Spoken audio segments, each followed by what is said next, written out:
आए चाहे 10 दिन में आए, अब घर घर बेटी हमारे फौजी की पहुंचती है, पहले नहीं पहुंचा करती थी। तो ऐसे थे हमारे नेता, ऐसी थी हमारी पार्टी की नीतियां रीतियां जो घर घर तक जा रही है, समाज समाज के हर बच्चे के लिए है। मैं आपसे बार बार कहूंगी कि आप और हम ये महिलाओं की बात करते हैं, मैं एक महिला हूँ, पहले महिलाओं की ही बात करूंगी। इन्होंने कहा कि बेटी पढ़ाओ बेटी बचाओ, हर महिलाओं को सुरक्षा दे रहे, ऐसी कौन सी सुरक्षा दी है? क्या आप में से दो चार मुझे बताएगा कोई सुरक्षा है आपके लिए? आपके लिए कुछ खास इंतजाम है इस सरकार के?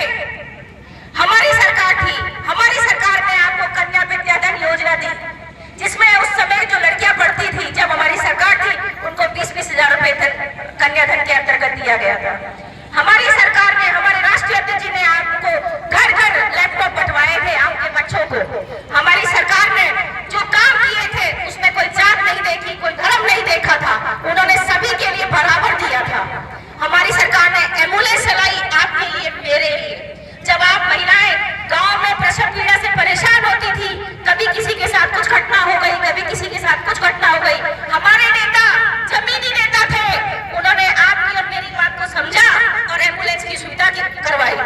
उन्होंने 100 डायल करवाया, 100 करवाया, जो कुछ सुविधाएं दी वो हमारे राष्ट्रीय अध्यक्ष ने दी। और आपको पेंशन देने का जो योजना थी वो भी हमारे राष्ट्रीय अध्यक्ष अखिलेश यादव जी ने दी थी। वो नेता जमीनी नेता थे, वो आपकी और मेरी समस्या को समझते थे।